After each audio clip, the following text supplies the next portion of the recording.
Messieurs, dames, bonsoir et bienvenue pour cette avant-dernière séance de l'Unipop de ville en ville. Notre invité, notre intervenante ce soir qu'on connaît très très bien à Pessac, NT Bin.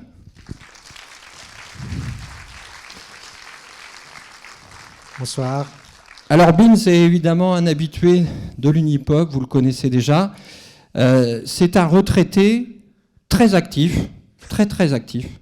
C'est évidemment un grand cinéphile, c'est un critique de cinéma. Si vous lisez Positif, vous pouvez lire ses nombreux textes. Sous la plume de Yann Tobin. Voilà, Yann Tobin. Ouais. Voilà. Il a été enseignant de cinéma, il a été distributeur de cinéma, il a été commissaire d'exposition sur le cinéma, notamment une exposition consacrée à musique et cinéma et une exposition consacrée à la comédie musicale. À la Philharmonie de Paris. Voilà, et on peut acheter le catalogue de l'exposition en question. Absolument. Voilà, qui est disponible. Bin a également réalisé des documentaires sur le cinéma. Enfin voilà, c'est Monsieur Cinéma d'aujourd'hui, j'ai envie de dire, mais qui a des domaines de prédilection. Parmi ces domaines de prédilection, il y a bien sûr la musique, la comédie musicale. C'est pas la première fois que tu viens chez nous. Bin, évidemment, c'est Jacques Prévert, dans une des interventions de l'Unipop, c'est Mankiewicz, c'est Ernst Lubitsch. Enfin voilà, que des grands, hein, avec une forme de gaieté qu'on retrouve souvent quand même dans tes cinéastes de prédilection. Tu avais fait une intervention sur Claude Sauté aussi, je crois. Oui, voilà. Au festival de Pessac. Voilà, exactement, au festival. Voilà, donc place à Fred Astaire. Vous allez vous régaler parce que Bin, à chaque fois, non seulement il a une érudition toujours très gourmande sur le cinéma qui est réjouissante, mais il arrive avec une collection d'extraits de films. Et là, vous allez voir les plus beaux extraits, les morceaux d'anthologie des comédies musicales sur grand écran. Ça va être génial. Merci à toi, Bin, et bonne intervention. Merci. J'en profite aussi pour saluer toutes les salles qui nous regardent. Il y en a certaines d'entre elles où je suis déjà intervenu. Donc, j'ai peur d'en oublier, donc je ne vais pas les dire, mais en tout cas, elles se reconnaîtront, je pense. Merci à toi. Alors voilà, Fred Astaire, Frédéric Austerlitz. Il est né à Omaha, dans le Nebraska, il est né américain. Et d'une certaine manière, le destin de la famille Astaire, c'est un peu le rêve américain. Son père venait de l'Empire austro-hongrois. Quand il a émigré aux États-Unis, il est devenu brasseur, il s'occupait de bière. Son activité a un peu périclité au moment de la Prohibition, mais déjà Fred Astaire, qui était sur scène depuis l'âge de 4 ans, était célèbre. Alors, il faut savoir qu'aujourd'hui, quand on vous parle de Fred Astaire en tandem ou en couple, on pense tout de suite au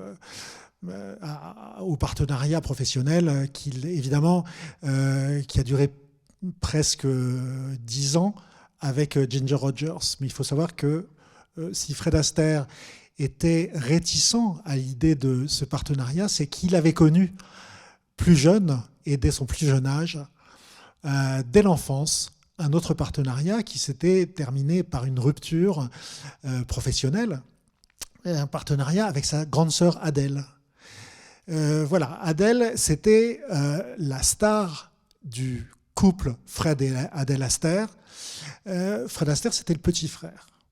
Donc, très jeune, il commence à se produire dans des spectacles de music hall qu'on appelle le vaudeville. Alors, le terme est dérivé du français, mais c'est une forme de music hall qui est spécifiquement anglo-saxonne et surtout américaine, qui sont des spectacles faits de sketchs à la fois comiques, joués, chanter, danser et parfois des attractions, y compris sportives ou de chiens savants. Voilà. Et il y a une sorte de hiérarchie dans les vaudevilles. Pour ceux qui se souviennent, dans Chantons sous la pluie, dans le grand ballet de Broadway, à un moment donné, il y a Gene Kelly qui joue le rôle d'un jeune danseur débutant, et puis il gravit les échelons de la notoriété d'un musical à l'autre. Et puis on le voit passer du burlesque, qui est la forme la plus triviale ou la plus populaire du musical, jusqu'aux Ziegfeld Follies, et entre les deux, vous avez le vaudeville. Donc Fred et Adèle Astaire se produisent depuis l'enfance, tout en continuant de prendre des cours de danse, puisque au départ c'est Adèle qui est douée, et puis à l'époque, on est là au tout début du XXe siècle, on n'envoie pas les petits garçons aux cours de danse, c'est les petites filles. Donc Adèle s'avère très vite très douée en toutes sortes de danses. Il y a de la danse classique, mais aussi des danses plus contemporaines, des danses plus jazz, danse de salon, enfin voilà. Et donc elle est tout de suite douée. Et en fait, comme Fred Astaire, qui s'appelle à l'époque Frédéric Austerlitz, accompagne sa mère pour assister au cours de sa grande sœur, eh bien, d'emblée, il ressent une sorte de besoin mimétique de faire comme elle fait, comme il arrive souvent pour les petits frères ou les petites sœurs par rapport à leurs aînés. Et on s'aperçoit qu'il est assez doué aussi. Et presque malgré lui au départ, on l'inscrit au cours de danse de sa sœur. Et en parallèle, leur mère leur prodigue un enseignement général à la maison. C'est-à-dire que les enfants Astaire ne vont pas à l'école. Ils se produisent dans des établissements, si c'était des films, on dirait de série Z, mais d'abord des spectacles de vaudeville, où disons, ils sont payés au cachet, à la représentation. Il faut savoir aussi qu'il y a une réglementation très stricte sur les mineurs qui se produisent sur les scènes de théâtre. Mais ce qu'il faut savoir surtout, c'est qu'avant l'apparition du film parlant et donc du film musical, eh bien, le vaudeville était la forme de divertissement populaire musical la plus appréciée du public américain. De ces années de vaudeville, Fred Astaire, évidemment, il va retenir un apprentissage très dur. Et bien que ce soit sa sœur qui soit d'abord sous les projecteurs, puisqu'il est considéré comme un faire-valoir, d'abord petit, puis tout jeune, de sa grande sœur. Professionnellement, dans les coulisses, sa sœur est plutôt quelqu'un qui a envie de profiter de la vie et qui a un naturel, disait-elle, paresseux, alors que Fred Astaire, d'emblée, montre des qualités qui le rendront célèbre par la suite, à savoir un bourreau de travail, un perfectionniste, jamais content, éternel insatisfait. Et donc c'est lui qui est responsable avant tout des chorégraphies et des nombreuses heures de répétition de chacune de leurs apparitions sur scène. Et pour leurs numéros, notamment, Fred Astaire, qui met au point le choix des chansons et la conception des chorégraphies, eh bien, il va pêcher les mélodies qui serviront de base à leur numéro, dans un quartier de New York qui s'appelle Tin Pan Alley, et qui est le quartier des vendeurs de partitions musicales, qui était une industrie extrêmement florissante à l'époque. C'était avant que l'industrie du disque, parallèlement à la radio, ne prenne le dessus. Et pour vendre des partitions, c'est à ça qu'on mesurait d'ailleurs le succès d'une chanson. Eh bien, il y avait des démonstrateurs, souvent au piano, qui chantaient ces chansons et dont le son était reproduit, enfin, était diffusé dans la boutique et parfois aussi dans la rue. Et c'est comme ça que le tout jeune Fred Astaire, qui est un adolescent presque, ou un très jeune adulte, qui a déjà du métier derrière lui, fait la connaissance d'un de ces song pluggers, c'est-à-dire l'un de ces démonstrateurs de chansons dans une boutique de Tin Pan Alley à New York, et qui s'appelle George Gershwin. Il en naîtra une amitié très forte et très précoce entre l'interprète et le futur compositeur George Gershwin, qui après s'épanouira évidemment sur scène à Broadway et à Londres, et puis au cinéma. Alors là, je vous ai brossé en quelques instants la longue carrière déjà de Fred Astaire avant qu'il devienne une star et bien avant qu'il devienne une vedette de cinéma. Après le vaudeville, ils vont faire leur début à Broadway sur les planches dans les théâtres de Broadway, qui parfois, disons, reprennent les meilleurs succès du vaudeville pour les montrer au public new-yorkais. Et petit à petit, c'est comme ça que Fred et Adèle Astaire vont devenir des superstars à Broadway, mais aussi grâce à la perspicacité d'un de leurs producteurs à Londres, où ils débarquent, ils vont devenir les idoles du public londonien. Là, ce sont déjà des jeunes adultes. Il faut savoir que pour Fred Astaire, Londres représente le summum de l'idéal d'élégance. Et c'est pour ça que j'ai appelé cette conférence l'art de l'élégance, puisque c'est une élégance qui n'est pas, disons, qui ne fait pas partie de l'éducation et qui n'est pas inné dans la famille Austerlitz, mais qu'il va vraiment acquérir et construire grâce à son succès et à sa célébrité sur les planches d'abord, puis au cinéma. Et cela en dépit, ou peut-être en partie grâce à un physique qui lui déplaît fortement. Fred Astaire ne s'aime pas physiquement. Il se trouve trop maigre. Il trouve son visage absolument pas conforme au canon de la séduction de l'époque. Alors, ça passe mieux sur scène qu'ensuite à l'écran, puisque sur scène, a priori, il n'y a pas de gros plans. Et comme son fort, très vite, il s'en aperçoit, c'est la manière dont il bouge et dont il parvient à faire oublier cette silhouette fluette et ce visage triangulaire avec le menton très allongé et les oreilles décollées. Il disait qu'il ressemblait plus à Stan Laurel qu'à un séducteur de théâtre ou de cinéma.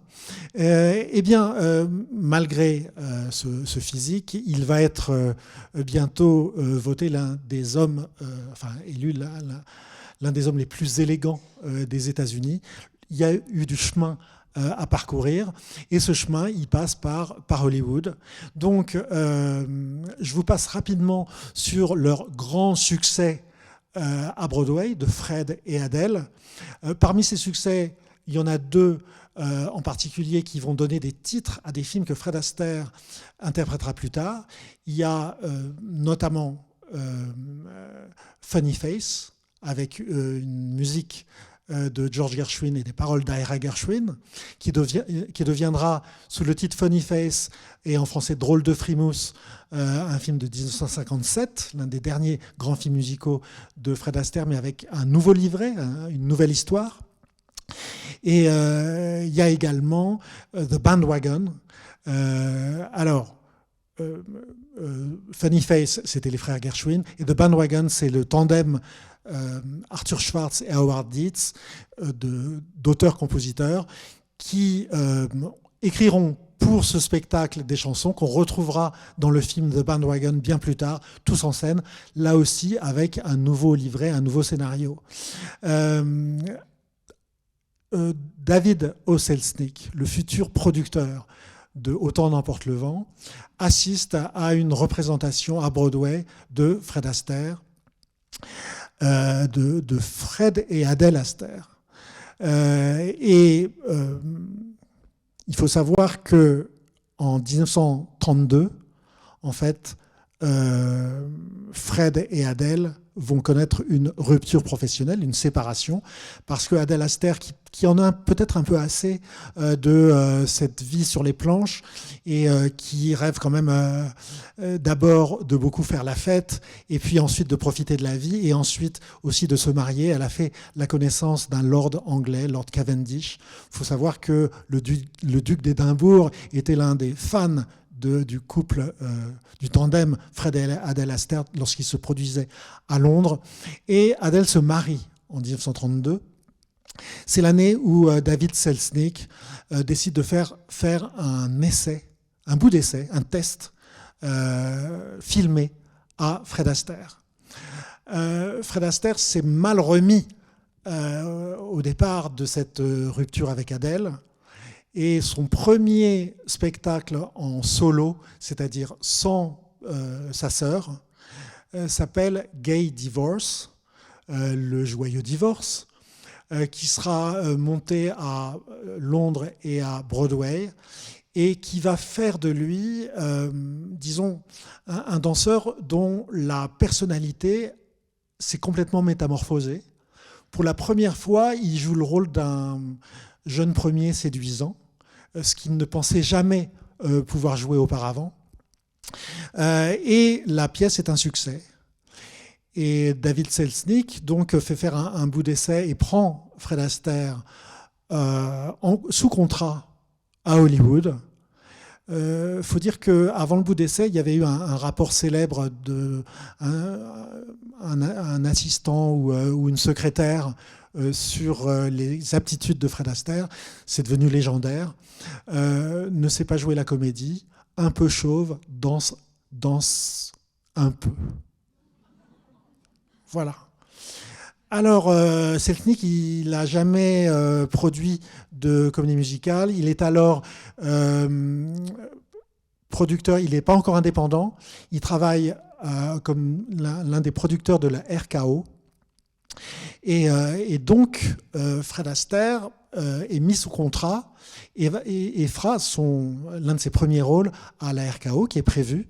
C'est La Carioca en français. C'est un film dont l'action se déroule à Rio.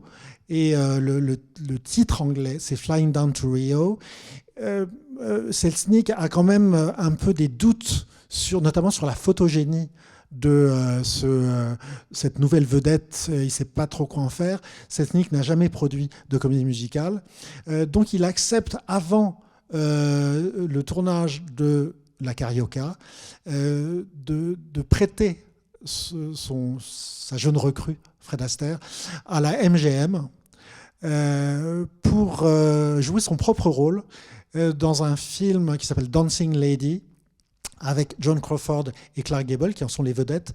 Et à un moment donné, Gable, jouant le rôle d'un producteur de spectacle, désire faire engager celle dont il est amoureux, jouée par Joan Crawford.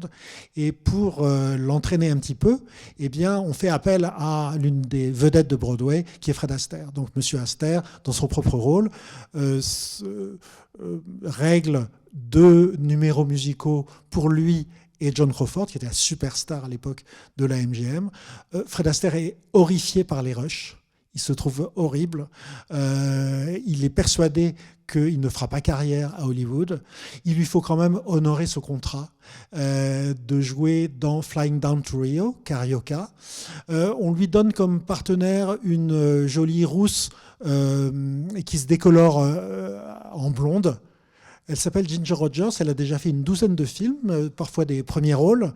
Elle est connue comme une jeune femme assez un peu aguicheuse et comme une sorte de Mae West en plus mince, à la répartie facile. Et on ne les engage pas comme stars. Hein. Ils jouent les 4e et 5e rôles dans ce film La Carioca. Il se connaissait un petit peu puisque Fred Astaire avait réglé la chorégraphie du show à Broadway qui avait révélé Ginger Rogers, un show de son ami George Gershwin, Girl Crazy. Et donc ils s'étaient un peu fréquentés en 1930, mais là on est en 1933. Fred Astaire dans La Carioca a un solo que je vais vous montrer, et il a avec Ginger Rogers un duo de 2 minutes. Et évidemment, ce solo et ce duo vont changer l'histoire du cinéma. La RKO est un studio qui est le plus mal géré de tous les grands studios hollywoodiens, qui est toujours au bord de la faillite et qui va être sauvé de cette faillite en 1933 par 2 phénomènes. D'une part, King Kong, et d'autre part, le premier film de Fred Astaire et Ginger Rogers dans un 4e et 5e rôle. Les vedettes du film sont Gene Raymond, Dolores Del Rio et Raúl Julián. Et je vais vous montrer une séquence de 1 minute et demie où Fred Astaire, qui est censé faire répéter les girls du spectacle qui vont monter à Rio, eh bien, c'est une petite séquence de répétition et on a l'impression que personne ne veut le laisser parler pour donner ses instructions et qu'on le force quasiment à danser.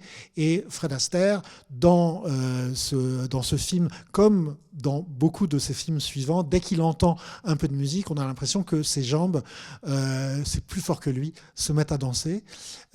Fred Astaire, dans les styles de danse qu'il a mis au point avec sa sœur Adèle, beaucoup de danses comiques, des danses parfois un peu acrobatiques, des danses qui s'apparentent parfois aussi aux danses de salon. Ici, il rend hommage en fait à une technique, à une discipline qu'il a apprise avec les danseurs noirs américains et avec sa découverte et son amour du jazz, à savoir le tap dance, ce qu'on appelle en français les claquettes. C'est enregistré sur le plateau. Voilà, on va voir ce petit extrait d'1 minute et demie qui change la face de la comédie musicale américaine.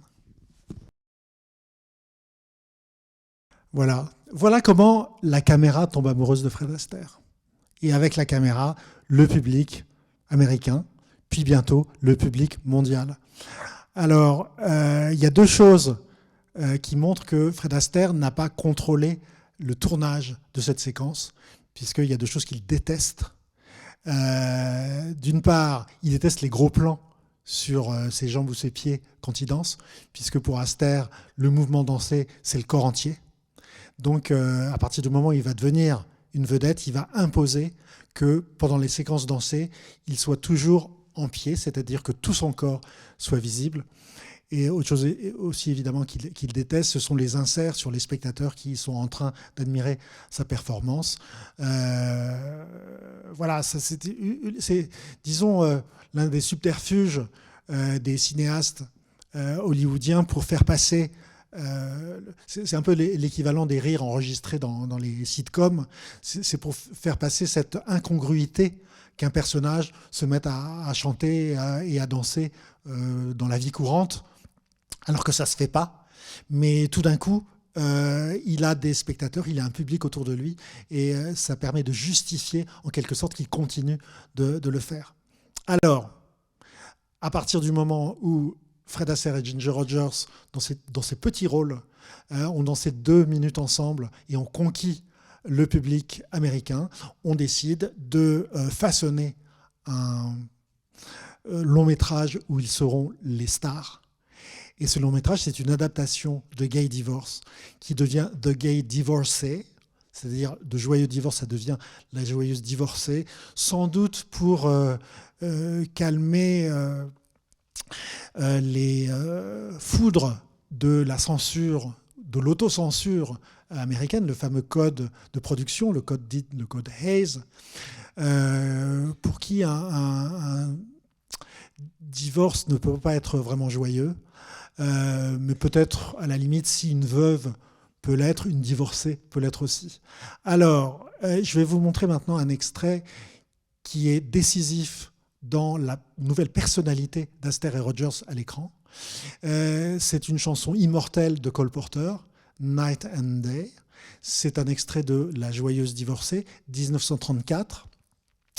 Comme je vous le disais, le code de production, le code de censure qui interdit la représentation notamment de la sexualité trop explicite à l'écran, eh bien, ça tombe bien que Astaire et Rogers fassent leur premier film en vedette la même année. Puisque qu'est-ce qu'ils font lorsqu'ils dansent ensemble, si ce n'est l'amour, mais d'une façon qui ne peut pas inquiéter les censeurs. Alors, l'intrigue est bâtie autour d'une sorte de quiproquo qui prend des proportions gargantuesques à mesure que le film avance. Il faut juste savoir que là, Fred Astaire et Ginger Rogers, ils se sont rencontrés, ils sont tombés amoureux de l'un de l'autre, mais un quiproquo fait que, voilà, elle pense qu'il est le gigolo qui a été payé pour servir son divorce, parce qu'elle veut divorcer, et, alors que ce n'est pas le cas. Et donc, elle résiste au départ. Et il commence par lui chanter cette chanson. Lui, il est complètement tombé fou amoureux d'elle. Et Night and Day, c'est une merveilleuse chanson de Cole Porter, vous l'avez sûrement entendue, et qui est sur le thème de la monomanie amoureuse, de l'obsession amoureuse. Et c'est une chanson qui démarre par plusieurs dizaines de fois la note sol, y compris dans le prélude, le prologue de la chanson, mais aussi dans le fameux refrain Night and Day. C'est la note sol qui est lancinante comme des gouttes d'eau qui frappent sur une vitre. Alors, je vais vous montrer ce numéro historique qui fera dire à Catherine Hepburn plus tard, pour définir Astaire et Rogers, donc cette rouquine un peu vulgaire et disons ce partenaire un peu chauve qui danse un peu. Elle disait « He gave her class, he gave her class, she gave him sex ». Elle lui donnait à lui de la classe et lui... il lui donnait de la classe et elle lui donnait du sex appeal. Je vous ai fait prolonger la danse par le dernier regard de Ginger Rogers une fois que la danse est finie, lorsqu'il lui propose une cigarette. Et vous noterez aussi que les gestes de la vie quotidienne sont, disons, mêlés à la danse elle-même. Notamment, il y a un moment assez extraordinaire où Ginger Rogers fait mine de donner une petite gifle à Fred Astaire et l'envoie à l'autre bout de la scène. Tout ça sous un clair de lune, avec une transparence, sur un kiosque de plage. Voilà, je pense qu'il n'y a plus qu'à regarder la séquence.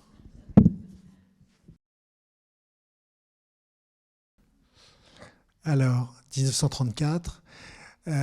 faut dire qu'on est aussi en pleine crise économique et je pense que le public américain, il a besoin de s'identifier à des personnages qui habitent, enfin qui habitent dans une sorte de monde imaginaire, sans doute un peu merveilleux, mais aussi à des personnages qui surmontent parfois leurs obstacles, leurs hésitations, même les difficultés économiques ou leurs différends. Grâce à la musique, au chant et à la danse. Je pense que dans ce sens-là, Astaire et Rogers, ils font rêver n'importe quel spectateur sortant de la salle de cinéma qui s'imagine qu'il va pouvoir chanter et danser comme eux.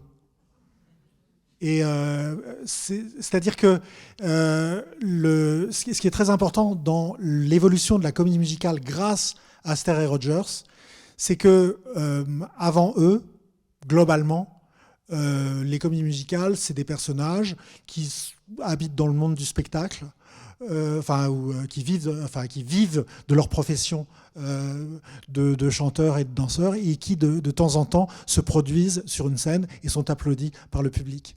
Ce que nous raconte Astaire et Rogers en dansant ensemble, c'est que les personnages le font d'abord pour exprimer leurs propres sentiments, leurs propres émotions, pas pour faire une performance en face d'un public, même si la performance, en réalité, il l'exécute pour le public du film, et même si le côté théâtral n'est jamais complètement absent de la façon d'interpréter et de filmer ces danses, parce que le théâtre permet une sorte disons de codification qui autorise le public à y croire un peu plus facilement. puisque à un moment donné, c'est censé être spontané, mais on sait bien qu'ils ont répété, qu'il y a une musique qui surgit du néant pour les accompagner. Voilà, il faut avoir besoin et envie et aussi, disons, il faut préserver une disposition à rêver et à imaginer autre chose. Et avec la musique qui est reprise à la radio, avec la musique qui est reprise même sur les pianos de tous les foyers américains, par l'intermédiaire de ces partitions dont je vous parlais, eh bien, voilà, n'importe qui peut se mettre dans la peau de ces deux Américains, un peu comme tout le monde, mais pas tout à fait comme tout le monde. Et donc, ils vont enchaîner les films, parfois à leur corps défendant, puisque Fred Astaire, lui, il ne veut pas se laisser renfermer dans un autre partenariat. D'une part parce qu'il risque à un moment donné la séparation, et il avait failli arrêter le théâtre lorsque sa sœur a quitté le métier, mais aussi, comme Ginger Rogers elle-même, être sans cesse associé, y compris dans les articles de journaux, dans les lettres des magazines de fans, sans cesse à une autre personne. On peut questionner sa propre individualité. Donc il y a une sorte quand même de frustration à être condamné à toujours faire des films ensemble. Donc il supplie le studio, la RKO, de leur laisser tourner des films l'un sans l'autre. Alors Ginger Rogers, elle peut le faire parce qu'elle n'est pas prise par toute cette longue période de répétition et de mise au point des numéros que Fred Astaire lui-même conçoit avec son assistant chorégraphe Hermes Span. Et Rogers, en attendant, elle a le temps de filmer de tourner d'autres films. Et d'ailleurs, elle essaye de varier les emplois et les genres de films qu'elle fait, mais sans cesse, eh bien, le public, la presse et donc la production réclament un nouveau film, Astaire-Rogers. Faut dire que aussi Ginger Rogers, elle est un petit peu pas envieuse, mais elle est un petit peu frustrée parce que dans les articles, notamment de presse, c'est le génie de Fred Astaire qui est toujours mis en avant. Très rarement le sien. On parle d'elle comme de la partenaire de Monsieur Astaire. Et bien qu'elle ait toujours eu des mots tout à fait enthousiastes pour qualifier leur travail ensemble, disons que la réception par le public et par la critique de leur couple parfois a peut-être généré une sorte de frustration professionnelle chez Ginger Rogers en tant que star de cinéma. En attendant, elle fait d'immenses progrès comme danseuse, parce qu'au départ, ce n'est pas, contrairement à lui, une danseuse professionnelle. Elle avait gagné des concours de Charleston lorsqu'elle était adolescente, et puis elle s'était produite dans le vaudeville, mais c'est autant une chanteuse qu'une danseuse amatrice hyper douée, on va dire, et qui apprend très facilement, et qu'une actrice de comédie. Vous allez voir dans l'extrait suivant à quel point Ginger Rogers fait des progrès fulgurants d'un film à l'autre. C'est l'un de leurs plus beaux duos. C'est Swing Time, sur les ailes de la danse, 1936. Un film dirigé non pas par Mark Sandrich, leur metteur en scène habituel, mais par George Stevens, un très bon metteur en scène qui a un sens du rythme et de la fluidité musicale tout à fait épatant.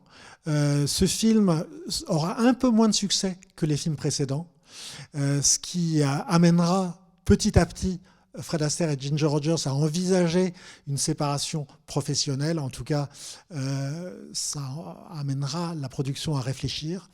Et l'une des difficultés pour le tandem, mais aussi pour tous ceux qui fabriquent les films avec eux, c'est d'essayer de renouveler la formule. Alors, la grande nouveauté dans Swing Time, sur les ailes de la danse, c'est qu'il y a plein d'obstacles qui empêchent les deux personnages de danser ensemble. Or, pour le public qui est venu afin de les voir danser ensemble, il y a comme ça un retard. Il y a un fameux critique britannique, Robin Wood, qui a fait un livre formidable sur Hitchcock et qui était aussi fan de Aster Rogers. Et il dira plus tard, dans Swing Time, le premier duo, on l'attend aussi longtemps que Hitchcock nous fait attendre la première attaque des oiseaux. Alors, vous allez voir le premier numéro de Aster et Rogers. Alors, c'est encore retardé par la chanson. Parce que l'idée, c'est que Fred Astaire, il est tombé amoureux d'elle dans la rue, mais en une seconde, et il va la suivre jusqu'à l'endroit où elle travaille. Il s'aperçoit qu'elle est professeure de danse. Ça, c'est pour justifier le fait que quand même, ils savent danser un minimum. Et pour se faire inscrire comme élève, il va prétendre ne pas savoir danser. Ce qui fait qu'on a l'impression, enfin, qu'ils vont danser ensemble. Ben non, pas du tout. Il fait semblant. Alors, il tombe par terre. Elle est obligée de le relever. Et donc, je vous ai un peu séparé le chant et la danse. Mais c'est vrai que c'est sans cesse retardé. On est au moins à 25 minutes après le début du film, ce qui est quasiment impensable pour un film d'Astaire et Rogers. Donc, sur les ailes de la danse, 1936, la chanson a été composée par Jerome Kern, paroles de Dorothy Fields.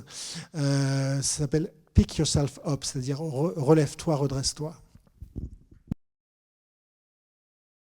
Alors vous voyez, l'histoire justifie quand même qu'il fasse une démonstration pour le prof, qui est joué par Eric Blore, l'un des comparses habituels des films de Aster Rogers, mais à la fin, ils partent ensemble de dos, ils ne le saluent pas. Hein. Donc on voit que c'est la formation d'un couple, l'espace d'un numéro musical. C'est la révolution qu'apporte Aster et Rogers à ce genre très codé, très artificiel qu'est la comédie musicale. Et c'est une leçon, évidemment, que retiendront ensuite les Gene Kelly, les Stanley Donen dans les années 40 et 50, qui ont grandi, enfin, qui ont fait leur début en allant voir les films d'Aster et Rogers. Alors, quand même, la RKO va finir par accéder au désir des deux interprètes en laissant Ginger Rogers tourner plusieurs films, dont le célèbre Stage Door, Pension d'artiste avec Katharine Hepburn, sans musique et sans Fred Astaire. Et c'est une comédie merveilleuse de Grégory Lacava. Et la même année, on accorde à Astaire de faire un film sans Rogers. Ce sera malheureusement un échec commercial et critique. Les gens vont dire, mais où est Rogers, finalement ? Et ce film, alors, c'est Demoiselle en détresse. Pour être sûr qu'on ne menace pas la star Ginger Rogers d'une quelconque concurrence, on prend une jeune actrice merveilleusement belle qui ne sait absolument pas danser. Elle essaye dans un duo, mais elle en a honte. Elle est terrifiée d'ailleurs pendant les répétitions. Elle est assez inexpérimentée.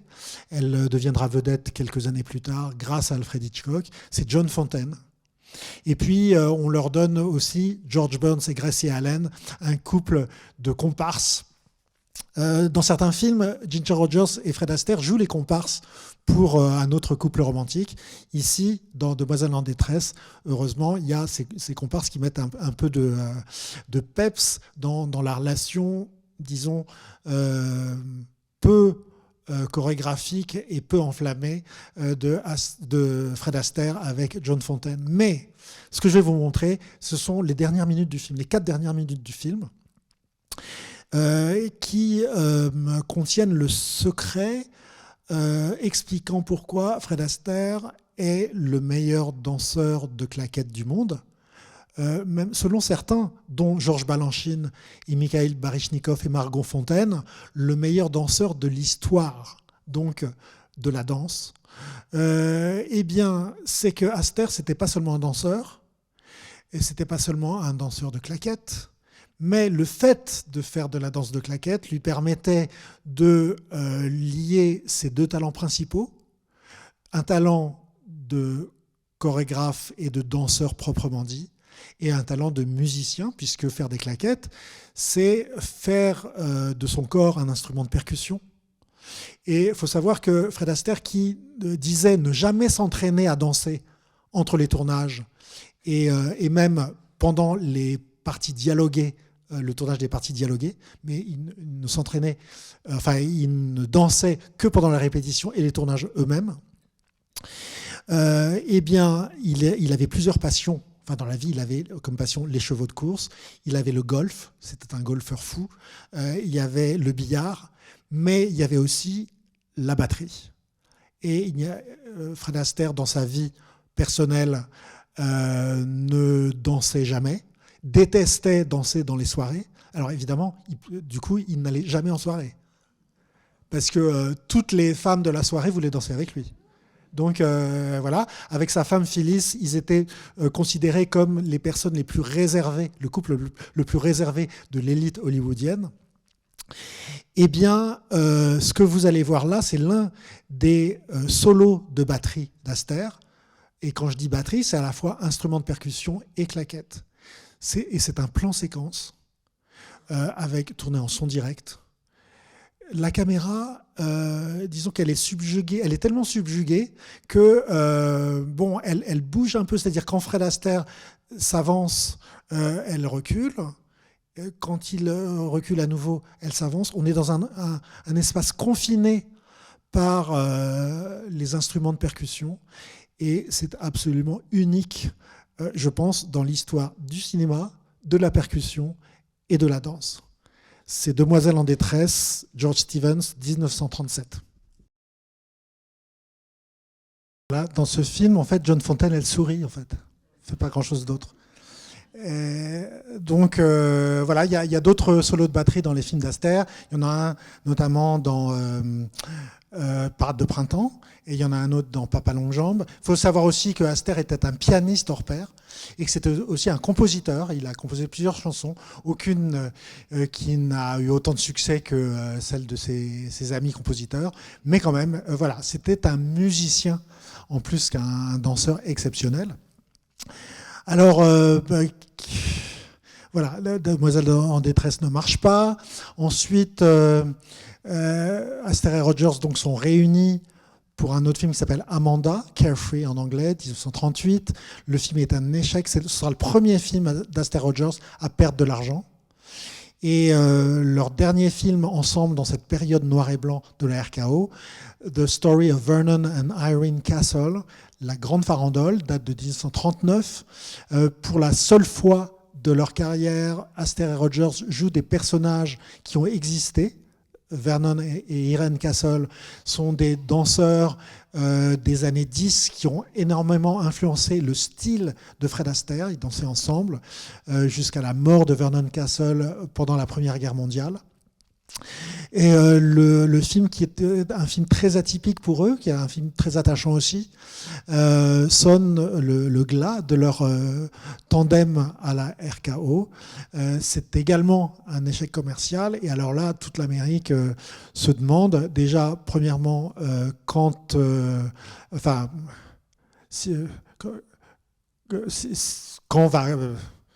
l'Amérique va entrer en guerre, puisqu'on est en 1939, ça va durer 2 ans. Mais la deuxième question, la plus importante pour les spectateurs de cinéma, c'est quel partenaire va succéder à Ginger Rogers. Les deux sont un peu liés dans la mesure où, quand je vous disais que Fred Astaire avait été élu l'un des hommes les plus élégants du monde, il était en fait à la 2e place. La première place, il y avait Franklin Roosevelt. Et ça, c'était juste après la Grande Dépression. Donc voilà, là, on entre dans une autre période. Fred Astaire, comme il a 3 enfants à charge, il ne peut pas être mobilisé pendant la Deuxième Guerre mondiale, comme la plupart de ses collègues stars de Hollywood. Juste avant ça, il va se chercher, avant l'entrée en guerre des États-Unis, il va se chercher d'autres partenaires. Il y aura Paulette Goddard, qui n'est pas non plus une danseuse, mais qui va essayer très fort dans un film qui s'appelle Second Chorus. Et puis, il va y avoir sans doute techniquement la meilleure danseuse du cinéma hollywoodien de l'époque. Elle va faire un film avec Fred Astaire, qui va clore le cycle des Broadway Melodies qui avait été initié en 1929 par Broadway Melody, qui avait eu l'Oscar, le premier Oscar du meilleur film. Voilà, Eleanor Powell, danseuse de claquettes, danseuse acrobatique, dans Broadway Melody of 1940, Broadway Melody de 1940, à Fred Astaire pour partenaire. Il y a une grande stimulation entre les deux danseurs pendant toute la période de répétition. Ils conçoivent ensemble tout leur duo comme une sorte de concours de claquettes. Et voici une partie du grand final de Broadway Melody. La mélodie en question est signée de Cole Porter, c'est le très fameux Begin the Begin. Vous allez d'abord voir la reprise, c'est un numéro en plusieurs parties. Il y a un solo d'Eleanor Powell, il y a la partie vocale, il y a un premier duo très élégant et langoureux de Astaire et Powell. Et puis là, il y a le final du numéro qui est beaucoup plus swing. Et on voit nettement déjà se manifester un changement dans les goûts de la musique populaire. C'est l'ère du swing. Begin the Begin, Fred Astaire, Eleanor Powell. On a l'impression, un petit peu comme dans le premier extrait que je vous ai montré, qu'ils dansent malgré eux, que ce sont leurs jambes qui les entraînent et qui les entraînent à une sorte de dialogue et aussi de compétition de claquettes dans un décor somptueux fait de miroirs, et d'un sol réfléchissant et de miroirs derrière eux qui reflètent leur silhouette. Le final assez époustouflant de Broadway Melody of 1940. Broadway qui danse en français. C'est une nouvelle période pour Fred Astaire, une période où il va un peu naviguer d'une compagnie à l'autre en se trouvant des partenaires pour 1 ou 2 films, mais jamais plus. Il aura notamment pour partenaire masculin Bing Crosby, qui est alors une des plus grandes superstars les plus populaires des États-Unis, qui a vendu des millions d'exemplaires avec les chansons d'Irving Berlin. Ils vont faire 2 films ensemble. Fred Astaire fera aussi 2 films avec comme partenaire, une partenaire qu'il appréciait beaucoup, Rita Hayworth, qui est une jeune vedette qui est en train d'émerger. C'était sa période d'avant Gilda. Et à la suite de ça, Astaire n'est pas convaincu en fait. Il se demande s'il n'est pas trop vieux. On est aux abords pour lui de la cinquantaine. Il va tout de même avoir un contrat avec une firme qui va devenir la compagnie numéro 1, le grand studio des comédies musicales, qui est la MGM. Alors le film que vous venez de voir en extrait, c'est un film MGM. Le contrat d'Astaire avec la MGM commence, un contrat exclusif commence au milieu des années 40, c'est juste l'après-guerre. Il y a un film qui est un peu un film maudit, un film mal aimé, ça a été un échec commercial à l'époque, à la fois parce que c'est un film dont le scénario, le livret contient une part de féerique que le public de l'époque a jugé difficile à encaisser, on va dire, à une époque justement où un cinéma peut-être plus réaliste, et notamment les films noirs, faisaient leur apparition dans le cinéma hollywoodien. Mais ce film marque la rencontre de Fred Astaire avec un cinéaste qui est le plus grand cinéaste de comédie musicale alors en activité à Hollywood. C'est Vincent Minnelli. Et pour vous à Pessac et certaines salles, la conférence sera suivie de la projection du chef-d'œuvre que Minnelli et Astaire vont tourner ensemble, Tous en scène, de Bandwagon, dont je vous ai déjà un peu parlé. La première collaboration de Minnelli avec Astaire, c'est Yolanda et le voleur, avec Lucille Bremer, qui est une jeune protégée du producteur Arthur Freed, comme partenaire, mais surtout le génie visuel de Vincent Minnelli, qui fait abstraction du côté théâtral qui subsistait néanmoins dans la plupart des films interprétés par Fred Astaire. Et Astaire est un peu dérouté par cet univers qui n'est pas tout à fait le sien, qui remet peut-être en question sa personnalité d'interprète des années 30 et des années de crise et du noir et blanc. C'est du Technicolor. Vincent Minnelli est un fou de surréalisme. Il collectionne les tableaux. Il s'inspire pour le visuel de ses films. C'est un ancien décorateur lui-même, de tableaux de Dali ou de Chirico. Vous allez le voir dans cette scène de ballet rêvé de Yolanda et le voleur. Alors, je ne vous montre pas le ballet en entier, parce qu'il est très long. Je vous montre juste le début. Et vous allez voir un Fred Astaire qui est hors de son élément et qui va, au fur et à mesure que le film avance, retrouver ses moyens en même temps que son personnage lui-même dévoile ses propres sentiments. Alors, dans ce film-là, Yolanda et le voleur, Fred Astaire joue le rôle d'un escroc qui se fait passer pour l'ange gardien d'une jeune héritière naïve, qui est jouée par Lucille Bremer, la fameuse Yolanda. Et comme il tombe vraiment amoureux d'elle, il a un cauchemar qui révèle un petit peu son dilemme. Et là, vous allez voir le début du cauchemar. On ne comprend pas au départ que c'est un rêve. C'est juste que Fred Astaire est dans sa chambre, il a une insomnie. Et puis, il décide de se rhabiller et il descend dans la rue. Et vous allez voir comment le metteur en scène génial, Minnelli, construit autour d'Astaire un univers onirique qui s'échappe en fait du filmage relativement théâtral qui jusqu'ici avait prévalu pour tourner les séquences dansées d'Astaire.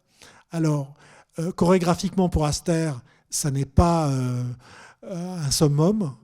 C'est justement pour ça, peut-être, que je vous montre cette séquence. Visuellement, c'est extraordinaire. Musicalement, c'est très intéressant aussi, puisque on a, disons, un mélange de bruit et de musique qui est presque précurseur de la musique concrète. Vous allez voir à un moment une troupe de lavandières un peu étrange qui battent le linge en faisant des percussions. Et voilà, donc la séquence sera interrompue au bout de quelques minutes, mais c'est pour vous montrer un univers différent autour de Fred Astaire. Yolanda et le voleur, 1945, Vincent Minnelli. Donc voilà, Fred Astaire, il arrive à la MGM. Ce film-là est un échec. Il décide de prendre sa retraite.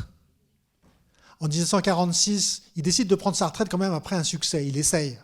Donc, il va faire un deuxième film avec Bing Crosby, qui va être un succès, qui est Blue Skies, dont le titre français était La Mélodie du bonheur, mais à ne pas confondre avec le film homonyme des années 60. À la suite de ça, il prend sa retraite, il ouvre une école de danse, qui a un succès énorme, qui existe encore d'ailleurs. Et puis en 1946, la jeune star masculine qui a remplacé Astaire comme roi de la comédie musicale, c'est Gene Kelly, prépare un film avec Judy Garland qui s'appelle Parade de printemps, sur des musiques d'Irving Berlin. Et Gene Kelly, pendant un week-end, se casse la cheville et on appelle Fred Astaire pour le remplacer. Et c'est reparti pour un tour. On est en 1948. Parade de printemps, Judy Garland, Fred Astaire, un triomphe. Et 10 ans encore de succès pour Fred Astaire, jusqu'à sa dernière grande comédie musicale en 1957, avec la partenaire que certains d'entre vous vont revoir, ceux qui vont voir Tous en scène, Syd Charisse, qui avait été révélé par Chantons sous la pluie. Il disait, plus je vieillis et plus mes partenaires rajeunissent. Il va avoir pour partenaire dans les années 50 Vera Ellen, Leslie Caron, Syd Charisse, Audrey Hepburn. Je crois que l'autre partie des salles qui ne verra pas Tous en scène verra Drôle de frimousse, Funny Face, réalisé par Stanley Donen. Alors, Tous en scène et Tous en scène et Drôle de frimousse sont les deux films les plus éblouissants d'Astaire au plan de la mise en scène, puisque Minnelli et Donen sont des stylistes. Et alors, Sitch Harris, qui joue dans Tous en scène, je ne vais pas vous montrer d'extrait, mais vous avez vu déjà ce que Minnelli peut faire avec le corps de Fred Astaire en le filmant dans un décor extraordinaire. Vous allez le revoir encore plus fabuleux dans Tous en scène. Il était très, très admiratif de sa partenaire Sitch Harris, au point que le critique du New York Times écrira, lorsque Fred Astaire et Sitch Harris retourneront ensemble La Belle de Moscou, dont je vais vous passer l'extrait, ce sera le dernier, 1957. Et ce critique qui a écrit « Il devrait y avoir une loi qui oblige Fred Astaire et Sitch Harris à faire un film par an ensemble. » Voilà. Donc, je vais vous montrer une séquence qui est intéressante parce que vous avez vu déjà un petit peu avec Yolanda et le voleur que le style chorégraphique de Fred Astaire pouvait s'adapter avec les époques. Plus de claquettes. Or, Sitch Harris ne danse pas de claquettes. Donc, Astaire, c'est aussi quelqu'un qui s'adapte à ses partenaires et au talent particulier de ses partenaires. Il était très sceptique à l'idée de pouvoir danser le duo que vous allez voir, qui était mis en scène par Hermes Pan, son chorégraphe, et notamment à l'âge de 58 ans. Fred Astaire avait peur de ne pas pouvoir exécuter avec sa partenaire un pas très difficile où le poids entier de sa partenaire repose sur la hanche d'Astaire. Et en répétition, quand il s'est aperçu qu'il pouvait le faire, eh bien, c'est devenu le leitmotiv de ce numéro. Et c'est bien de terminer finalement la conférence dessus, puisque c'est un numéro, un duo, un pas de deux, qui est à la fois intimiste et qui est à la fois un hommage au cinéma, puisqu'il se déroule dans un studio de cinéma désert. Fred Astaire joue le rôle d'un producteur de cinéma. C'est un remake de Ninotchka de Lubitsch. Et Sitch Harris joue le rôle d'une commissaire du peuple très austère qui est venue pour mettre des bâtons dans les roues à une adaptation que le producteur Fred Astaire voudrait faire de Guerre et paix de Tolstoï en comédie musicale. Alors évidemment, ils vont tomber amoureux l'un de l'autre, mais plus que ça, Astaire va révéler chez sa partenaire une passion que l'idéologie avait cachée et avait enfouie, qui est la passion de la danse.